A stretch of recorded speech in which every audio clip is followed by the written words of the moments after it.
All right, another episode of the Square and Compass podcast. I'm very excited as this is. I've known some people from India, good friend of mine, Bhupinder, but this is the first time I've actually had the chance to speak with a Mason from India, a one-on-one. So I'm very excited to have Right Worshipful Brother Pratapkaran Paul here, all the way from India. Thank you so much for being here with us. Thank you, Worshipful Brother Cameron Adamson. It's a pleasure to be here. So we met through, or were connected through Worshipful Brother Edgar Barron from Lodge Cape Town, who organizes the International Masonic Town Halls. I know I've had a chance to, I believe, see you on those, but it's a pleasure to have you, again, pleasure to have you here today and get to talk to you one-on-one.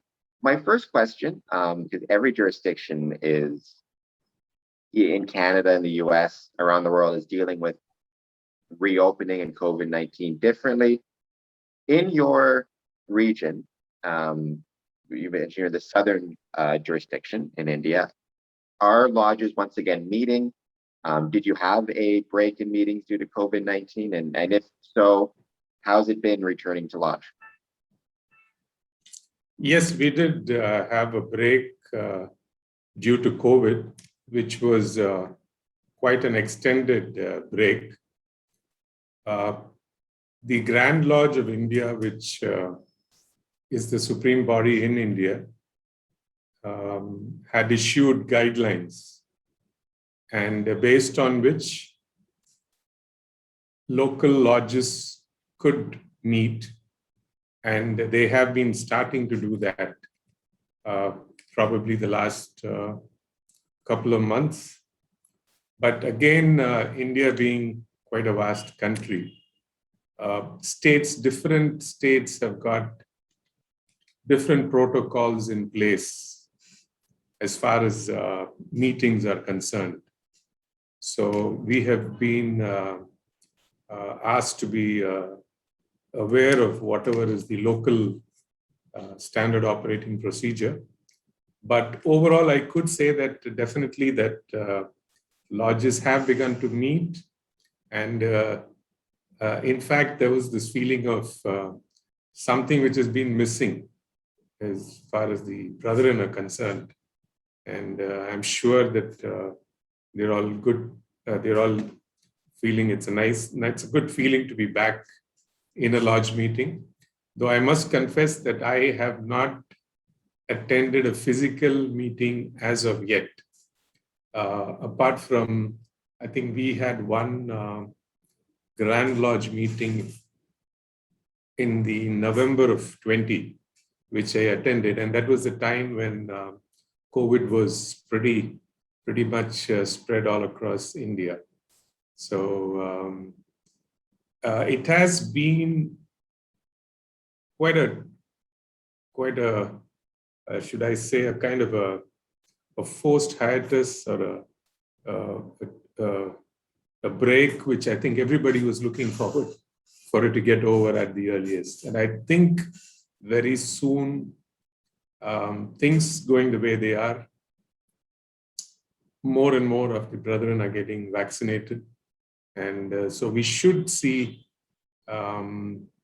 brethren back in the lodge meetings. Yeah, I have been pretty, and I should say, I don't speak for Grand Lodge or, all opinions are my own and those of Square and Compass and the guests, but I've been, you mentioned vaccinations, I've been pretty forceful on the channel that I think, every Mason should get vaccinated as soon as he can for not only his health, but for the community health.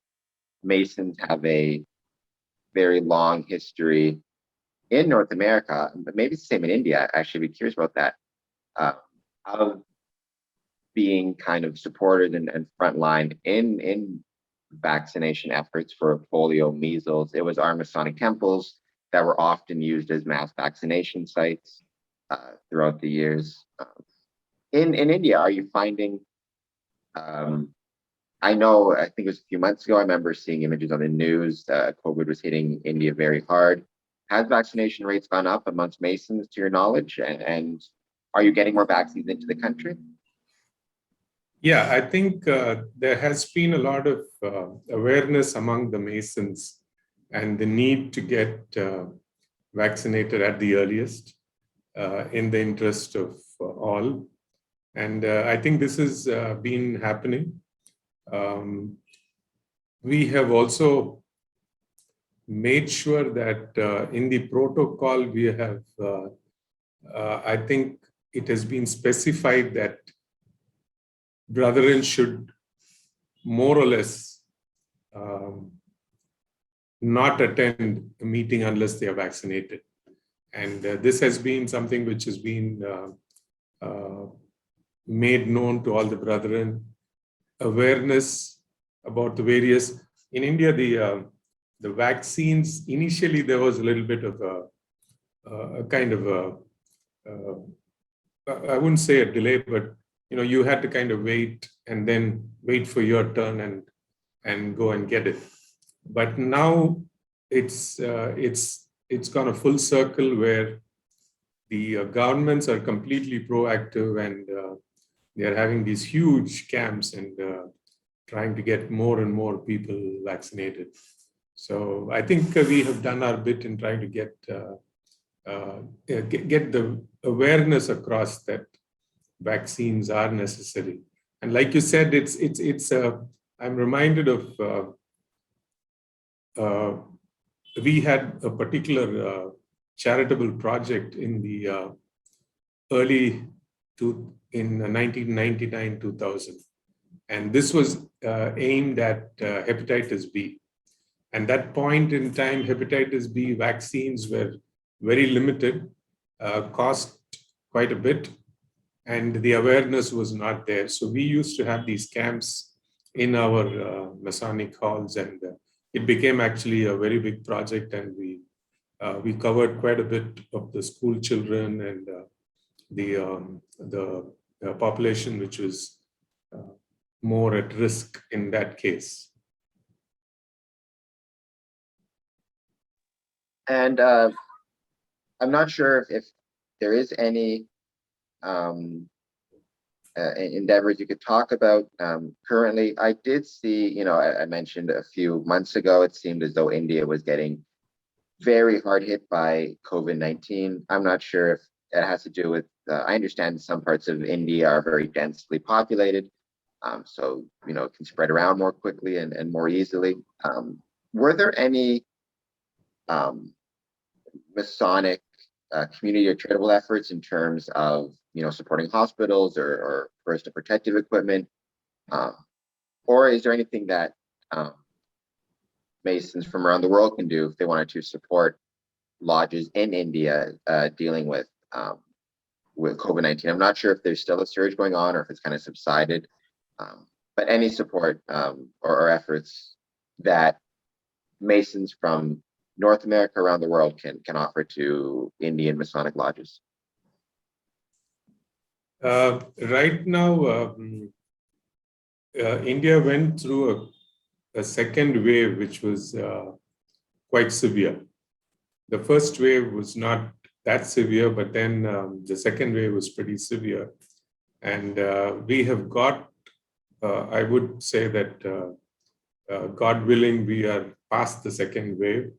And the third wave, some soothsayers are saying that it will happen, but it may not be as powerful or as destructive as the second one.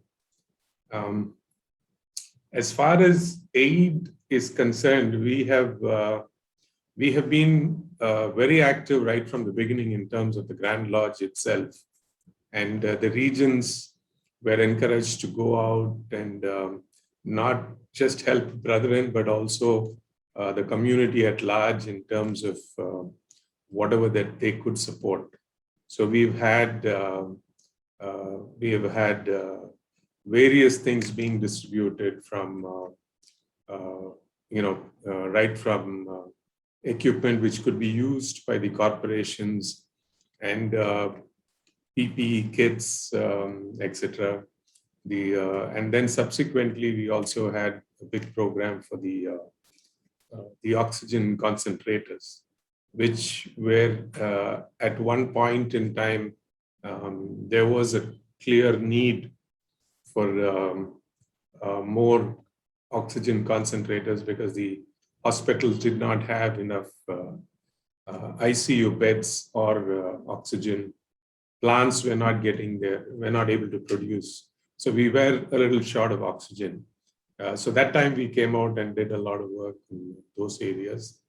So we have, I think we have done quite a bit, and we should be able to take stock as we come to this point in time when it is more rebuilding of the people and getting back to a normalcy in their lives. So we talked about this offline a little bit before we started recording. But I think it's something that our listeners, people watching would find interesting. I always do find interesting. The differences in Masonic jurisdictions and Masonic titles and how they translate between our jurisdictions and countries. We talked beforehand. Your official title is Right Worshipful Brother. In a Canadian context, in an Ontario context, Right Worshipful references our district deputy grand masters. So the kind of provincial representative or the district representative from a district to Grand Lodge. But I understand as we were talking, right Worshipful Brother means something, it's somewhat different, connected to Grand Lodge, but you do have a Most Worshipful. So can you just tell us a little bit about what Right Worshipful means in the context of Indian Freemasonry, and also how your Grand Lodge administers Freemasonry within India? As far as India is concerned, the main organization is the Grand Lodge of India. And like I mentioned earlier, the Grand Lodge has under its umbrella the 4 regional Grand Lodges. So we have an independent rank which is given by the regional Grand Lodge. And we also have ranks given by the Grand Lodge of India. So essentially, it would mean that I would have 2 ranks after my name, one from the region and one from the Grand Lodge. And Right Worshipful would mean that I have crossed or I have put in, in my case, it's about 36 years. So it would, I would say it would mean at least a minimum of 15 to 18 years before they get a Right Worshipful rank. And Right Worshipful, again, is dependent on the rank in the Grand Lodge of India, if that makes any sense. So essentially, it's the Grand Lodge which makes you a Right Worshipful brother. But you use the prefix even when you're attending the regional Grand Lodge. So, and I think this is something which I remember discussing with on the town hall also sometime back, that we have a slightly different way of the ranks. So both at the regional and at the grand level, we have what is known as a past rank and an active rank. So a past rank would mean that you keep getting a past rank as you put in your minimum amount of time and hold office, etc. An active rank would mean that you are an active set of officers for every year is appointed. In the case of the region, the regional Grand Master is the head of the region, and he appoints his team, and they are known as active officers. Similarly, at the Grand Lodge level, the Grand Master appoints his team, and they are known as active officers. And it is usually for a year that an active office is held.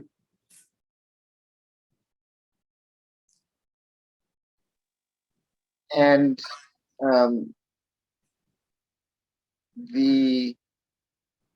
in terms of the administration of, and we mentioned before, administration of Freemasonry in India. India is such a large country. How does how does the Grand Lodge of India go about administering the country? I mean, for example, in Canada, right, we have 12 11 Grand Lodges for the provinces. Each province has its own Grand Lodge, and then in each province, they usually divide it up into districts, and each district has a representative. How does, I'm just thinking logistically, like the Grand Lodge of India to administer such a, and unlike Canada, where we have it province by province, India has one Grand Lodge for the whole country. So how does it go about administering Freemasonry in India? Do they divide it up into districts, regions? Do you have official representatives for each region? Things like that.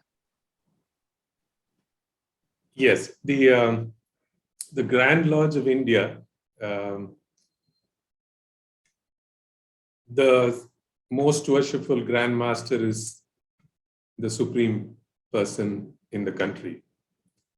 And he appoints each of a regional head, who is known as regional Grand Master. And the term of a regional Grand Master is 3 years. The term of a Grand Master is also 3 years.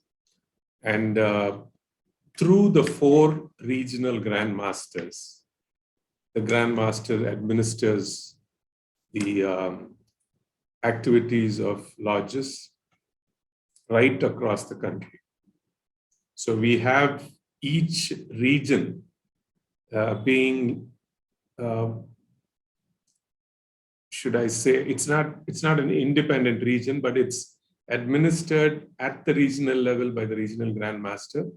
But then the regional Grand Master reports or works under the guidance and the support of the Grand Master. And for instance, in the regional Grand Lodge of Southern India, we have got, I think, close to 60% of the Masons in the country. And this is regional Grand Lodge of Southern India covers the states of, if you're familiar with South India, it's Tamil Nadu, where I'm from, Chennai or Madras, as earlier it was called. Then you have Telangana, Hyderabad is the capital. You have Andhra Pradesh, you have Kerala, you have Karnataka, and you have Goa. So these states form the southern region. And they function, they have a set of office bearers for the southern region. So, and these regional Grand Masters function under the control and or rather carry out what the Grand Master would like them to do. And the regional Grand Master, is he a Right Worshipful Brother or a? Yes, he is a Right Worshipful Brother. And that's, I don't know if you would have an answer for this, but I'm curious if you have any thoughts. You mentioned 60% of Masons are located in the southern region. Any thoughts as to why they're so concentrated? Is that just where most of the people are in India, or is there something that you know? I'm interested. It's curious as to why would that area, because that means you have 40% of the Masonic population divided amongst the other three. Yeah. So that's like Yeah. what 12, 13% per region, and then 60% in the south. Yeah. Any understanding or any thoughts as to why that might be? I would not be able to give you a reason for it, but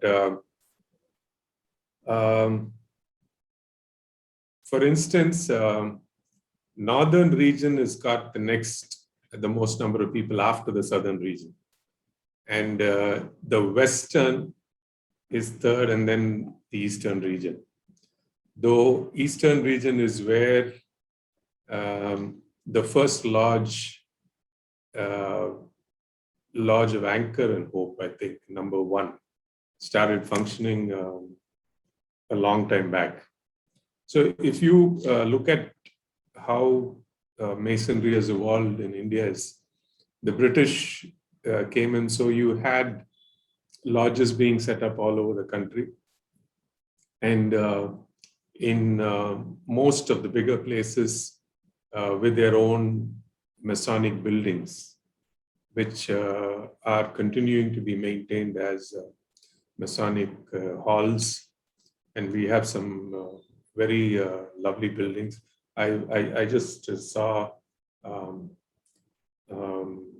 your Edmonton buildings on YouTube, and I was just thinking in terms of what we have here also. And so as to the reason why we have more numbers here, it's not because we have more population. The population is actually quite spread out over the metros. But somehow I think Masonry has been growing quite pretty much in the southern region, or rather the metros, I would say. So eastern region is, if you go away from the metro would be Kolkata. And once you go into the areas, you would not probably see that many lodges. But then in India, in southern India, for instance, the place where I am from, which is Chennai or Madras, we have close to 26 or 28 lodges and growing. So we have I think we have close to about 3,000 people spread over those lodges here. Is there a great deal of travel between, or visitation between lodges, either at the regional level or even between the different regions?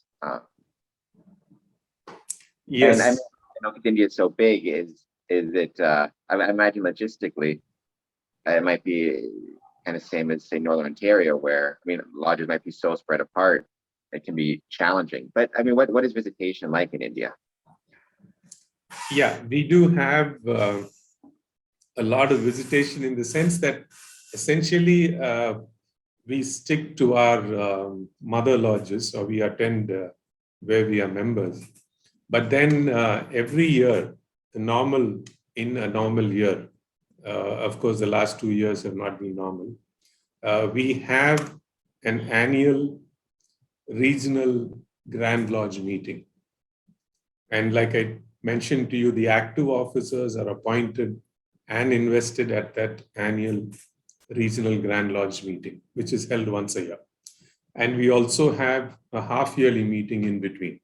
So which means at least twice a year, if you're quite regular, you would meet Masons from right across the southern region. And the same thing is again carried forward to the Grand Lodge level, where there is an annual grand festival every year. And this year, it is a more important occasion, as in November 21, we will be installing our new Grand Master for the next 3 years.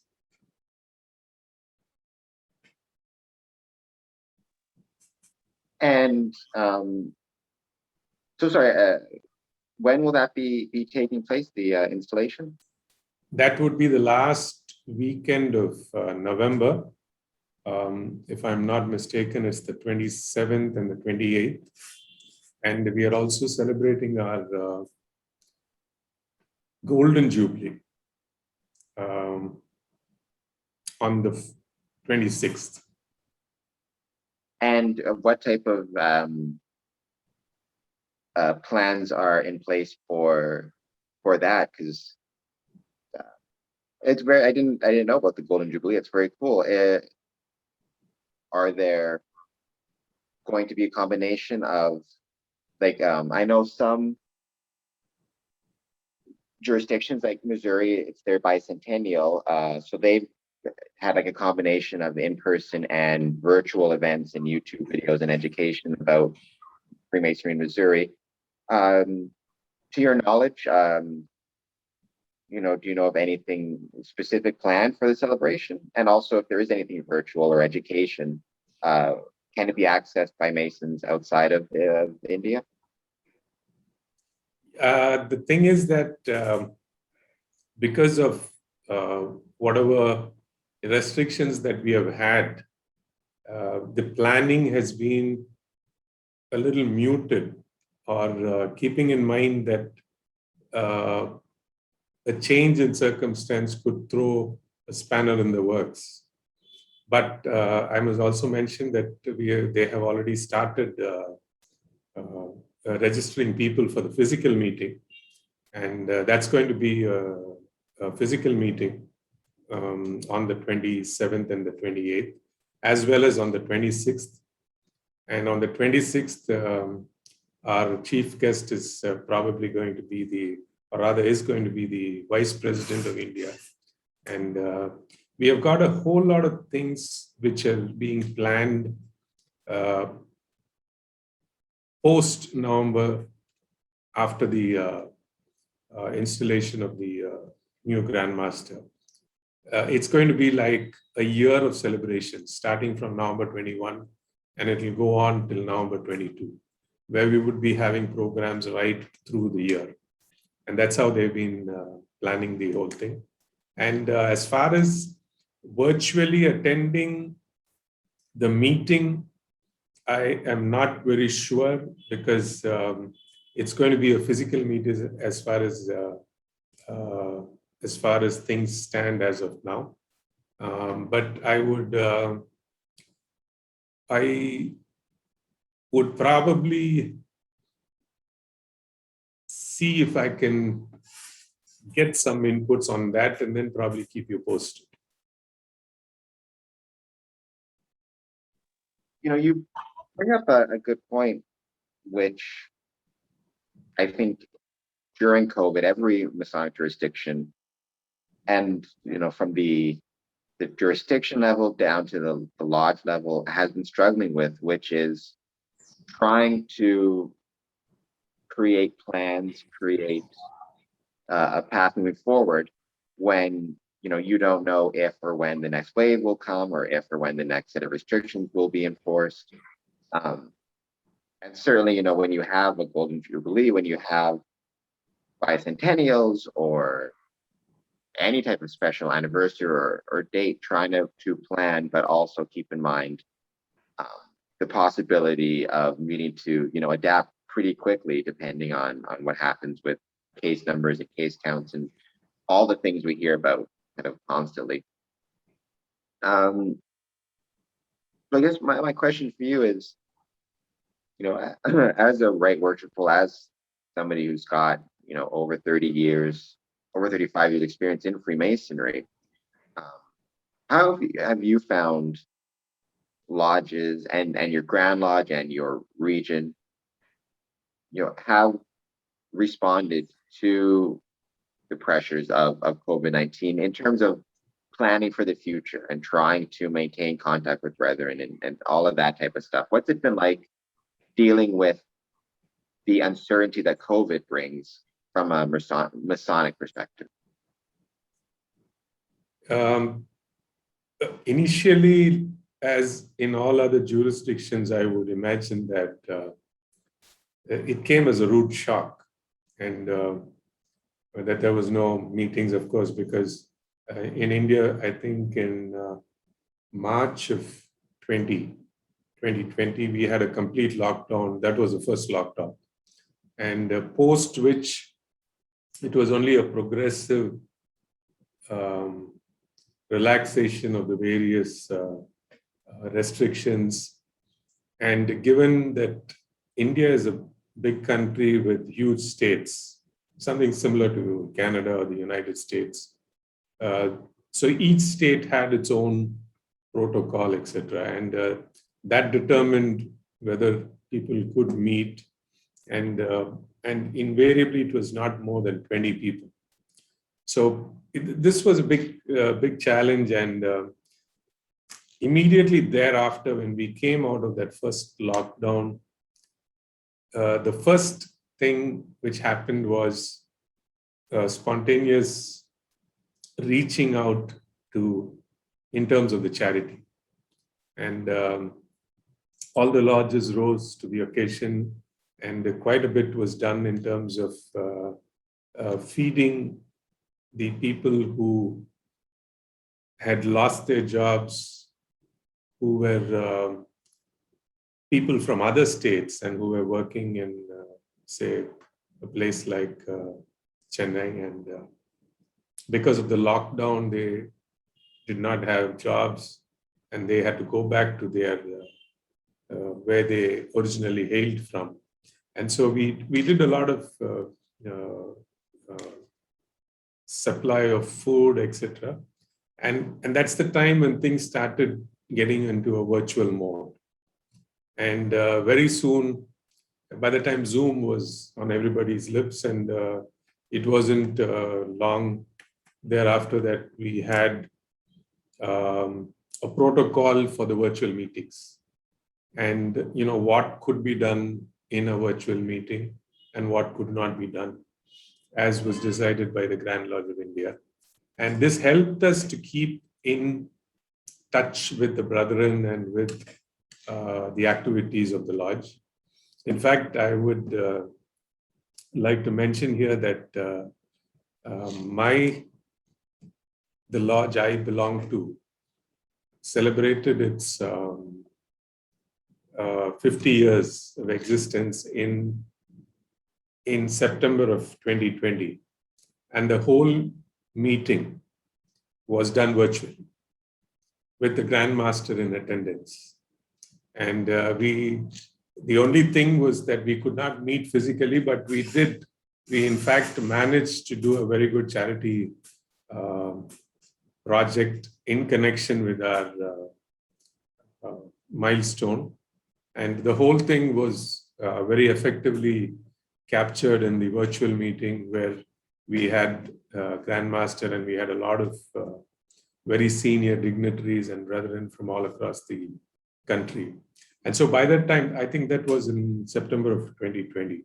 So we kind of graduated, and then I would say that, when you look at a Zoom meeting, it kind of makes you a little complacent. And okay, there is one side that, you want to go and actually have a physical meeting. But then when you had a couple of, or rather a year of virtual meetings, the senior brethren and some of them would rather prefer to be at home. So we were even looking at having a hybrid meeting where there would be a physical and part virtual kind of a thing. So if you're senior and you're not able to attend, or you're a little worried about if you're in a high risk category, and even after your vaccine, if you're not comfortable, or rather your family sometimes feels that why do you want to take an unnecessary risk, to see how best we could make the two work. And I think we have crossed a lot of ground, and right now I think the brethren all waiting to be back in the lodges, and I've been seeing that quite a few physical meetings have started happening all across India, for that matter.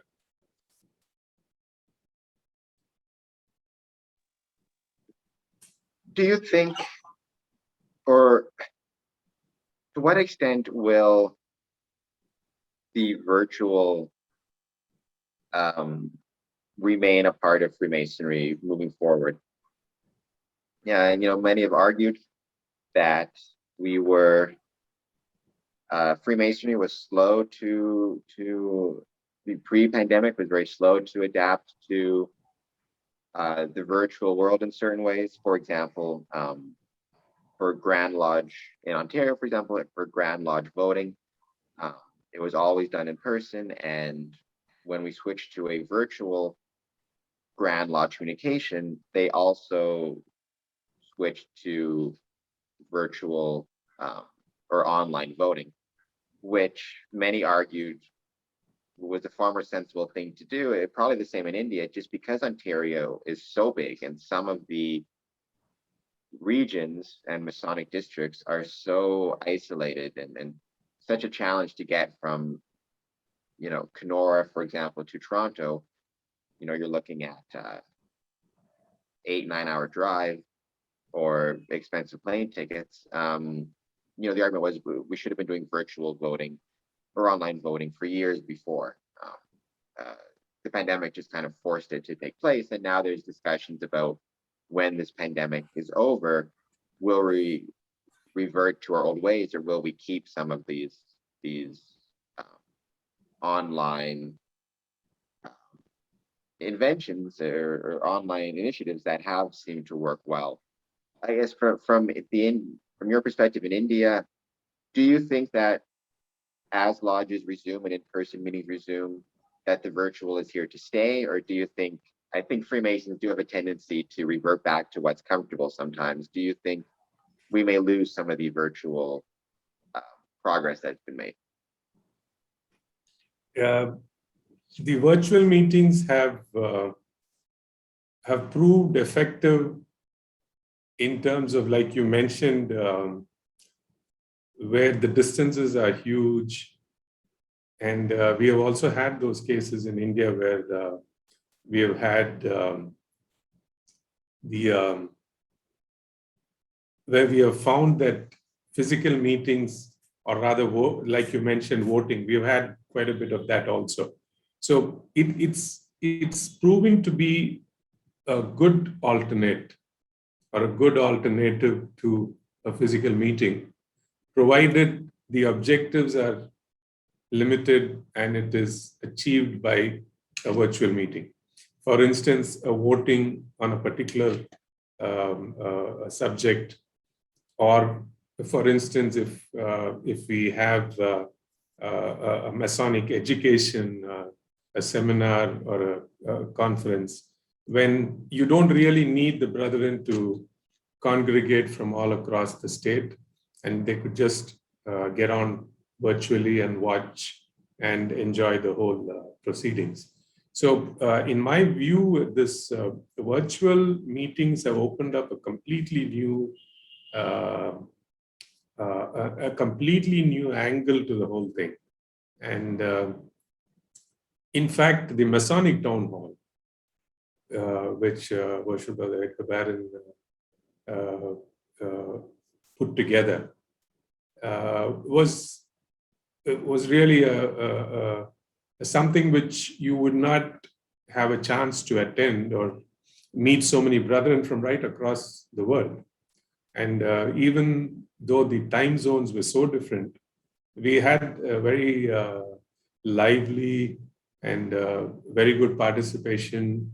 We got to meet brethren from right across the country, rather the world. And I think virtual meetings are here to stay. In my view, definitely we should be using the virtual meetings effectively. And now it's very clear that virtual meetings, you could get a lot of work done, like voting, whatever administrative work also. And we could avoid physical meetings to the extent that it was not really necessary. And I mean, in all jurisdictions, you would probably have a meeting where you felt it was superfluous and people had to congregate, etc., where you could probably just get the same amount of work done on a virtual meeting. So I think it is really a good thing.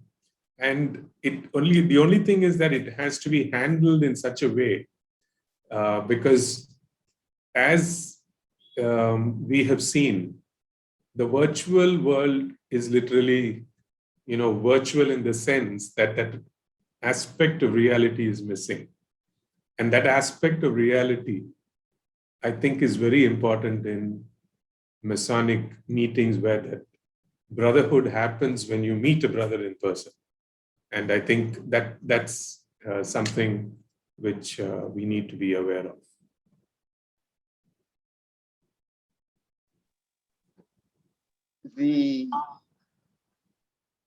That aspect of it is, that's the trickiest part, I think, of finding that balance. But you're certainly correct. And you used the word complacent or complacency before. That is the danger of virtual meetings, is if you get so used to not needing to leave your house to take part in anything Masonic, you can then kind of encourage brothers to remain to remain at home, or to not take the time and effort to go out and take part. Do you think that concern is, for lack of a better term, a concern about laziness on the part of Masons, or complacency, or is it more just fear? Like, do you think that as this pandemic recedes further and further into the past, that complacency will go away and brethren will be more likely to want to meet in person again, I guess? Or do you think that if, the dangers, especially if you're a new Mason, say, and you never actually got the chance to attend an in-person meeting, save for your initiation, and then everything switched to virtual, if you get so used to virtual meetings, do you think it will be hard? Just, people will do what they're used to. It'll be challenging to then to get that brother to return to an in-person meeting. Or I guess, what do you think are some of the reasons that brethren may be hesitant to return to in-person meetings from the virtual world? The hesitancy could be, like I mentioned earlier, the senior brethren or the senior citizens may have an issue in terms of considering their health condition, and if they are in the high risk category, they would probably have some prodding from the family front as to, is it really necessary to attend a physical meeting? But like I mentioned, it is again the senior brethren who are very involved, and they are the ones who have built the edifice on which the junior brethren come in, and that's been the hallmark of Masonry. Though we have had the youngsters come in, we have always been, I would say, skewed 45, 50 above, if you look at our statistics also. So which means that Masonry is something which does not have the amount of youngsters as say, a Rotary or a Lions. I'm just comparing that from just a general perspective. But the average Mason today in India, when I say that, for instance, like I mentioned the Grand Festival, which is coming up in Delhi. Now, the fact that it's a physical meeting is a very big incentive, because when you attend such a physical meeting, you meet almost in one go brethren from right across the country. And even if you have a friend or maybe 5 friends in each of the regions, then we are talking about 15, 20 people that you would like to, meet, greet, and spend some time with. Whereas on a virtual platform, it's just a very a sedate hello. And when it's a group, you don't have that personal interaction. So that is something which is lacking, and which in a virtual meeting, which we tend to not really enjoy, and which can only be overcome by these physical meetings that happen. So recently I've started something through Square and Compass Promotions, calling it Square and Compass Tasks. I'm asking brethren to, I set a type of task for them Masonically. The first one I did, so I don't know, because I'm putting you kind of on the spot a bit, but the first task is I asked Masons to share with me their most prized or their favorite Masonic possession that they have, or most sentimental. So I had my past master jewel for my grandfather, which I showed. Michel Broussard showed his past master's jewel. And you can share it, and you can use the hashtag Square and Compass Tasks, put it down on the screen. Just out of curiosity for yourself, do you have a, what would you describe as your most prized or most special Masonic possession? I have collected a lot of stuff over a period of years. I would, in what we normally do when you hold an active office in the Grand Lodge of India or the Regional Grand Lodge, is that the jewel that you wear during that year is invariably passed on to your successor. And so I would say that jewel which you wore, in my case, I was the Deputy Regional Grand Master in the year 2019, and which would mean that I was the number 2 or the deputy to the Regional Grand Master.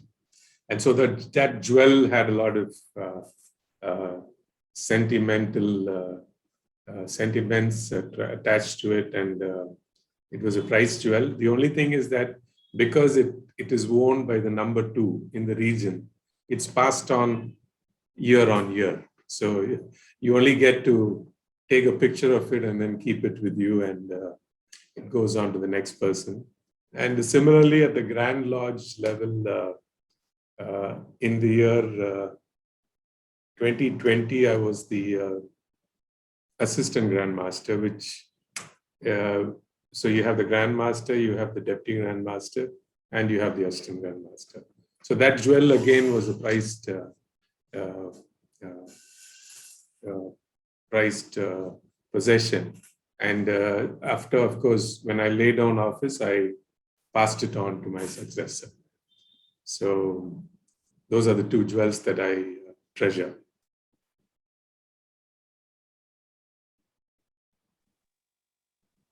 And well, I was going to say my last question would be, what are you most looking forward to moving forward in Freemasonry and the craft? You already mentioned a couple of things. It sounds like the Golden Jubilee. But yeah, what, as knock on wood, people get vaccinated, as hopefully this next wave recedes, and then this becomes more and more of a memory, and then lodges reopen. What are you looking forward to most for the future of Freemasonry and your Masonic journey? I'm really looking forward to the time when we would be having our physical meetings as we used to. And if all goes well, maybe even in the first week of October, we are planning to have a physical meeting, and hopefully that should be the start of more physical meetings, which I would be able to attend, because I find that it's close to now 18 months or close to 24 months of complete inactivity, if I may. And so it's something that I'm. And the other big thing is, of course, the like I mentioned, the grand festival where we will be getting a new grandmaster, and that's going to be a big one. And if all goes well, we should normally have upwards of 800 to 1,000 participants, along with wives. So it would be a good gathering, subject, of course, to COVID not playing spoil sport, and it would be an occasion to restart Masonic business on a new in the new year. So that's something I'm looking forward to. Well, I have been very much looking forward to this conversation. So thank you so much for taking the time to be on the podcast. I know it's much later over there than it is over here. So I appreciate you taking the time to speak with me and obviously share information about Freemasonry in India with Square and Compass. So thank you so much. Thank you, Brother Cameron Adamson, and pleasure to be here and to spend some time chatting with you and to getting to know more about what's happening in your side of the world. And stay safe and all the best.